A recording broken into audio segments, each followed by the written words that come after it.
50 years after Governor George Wallace stood in the doorway of the University of Alabama to stop 2 black students from attending classes, the current president of the university ordered sororities on campus to stop discriminating and open their doors. While we will not tell any group who they must pledge, the University of Alabama will not tolerate discrimination of any kind.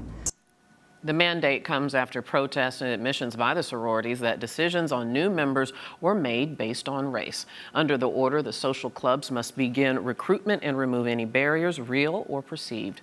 Melanie Zeidan is a graduate of the University of Alabama who was denied admission to a white sorority when she studied there. She joins us on the phone from Mobile, Alabama. Melody, thank you so much for taking some time with us and to tell your story.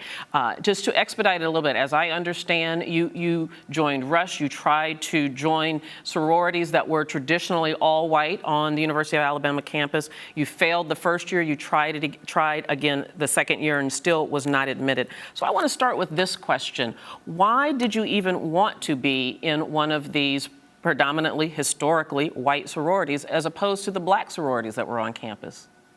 Well, Debbie, historically black sororities were started to fill a cultural void that existed, and this was in the early 1900s when those organizations got started, but since then their definition is black sororities. I wasn't necessarily looking for a black sorority experience. I was just looking for a sorority experience. I wasn't going into it looking for the cultural things that come along with having a traditionally black sorority. I was just looking to meet friends, meet people, find a place to fit in on campus, and I felt that I would fit in better in a white sorority. And when you weren't invited to any sorority, what were you told as to the reasons why? No. At that time, there were 15 sororities on campus, and they would ostensibly have each had 15 different reasons. I assumed that, I hadn't been dressed right, I hadn't been cute enough, I hadn't given the right answers to the small talk questions. It didn't occur to me until much, much later that race had anything to do with it, because I was 17 years old, never experienced racism in my life, and just it would not have occurred to me that in the year 2000, sororities were discriminating on the basis of race.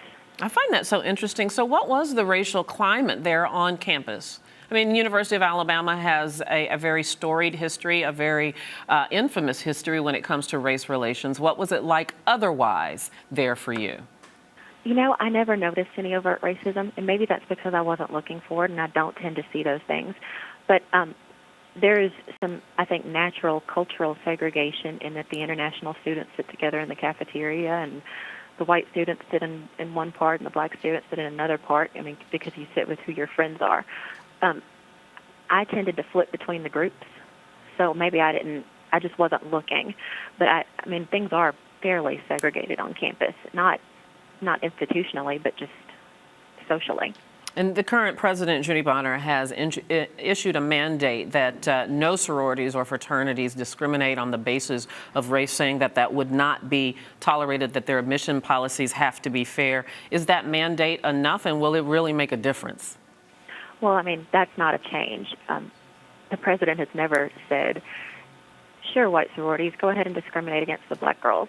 That's never been what the rule was. The rule has always been, this is the University of Alabama. We're going to set a good example. We're going to move past our storied past that you mentioned before. We don't tolerate discrimination. However, in the past, there's never been any evidence in that no active members had ever come out to say, my sorority house discriminated against the black girl during Rush. Nobody has ever said that before now, not to the media and not to where everybody knew about it.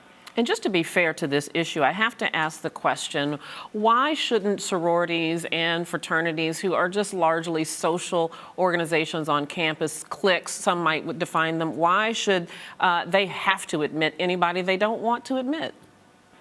Well, it's a public university. They live in multi-million-dollar houses that are leased to them by the university for, I believe the last figure I heard was $1 a year.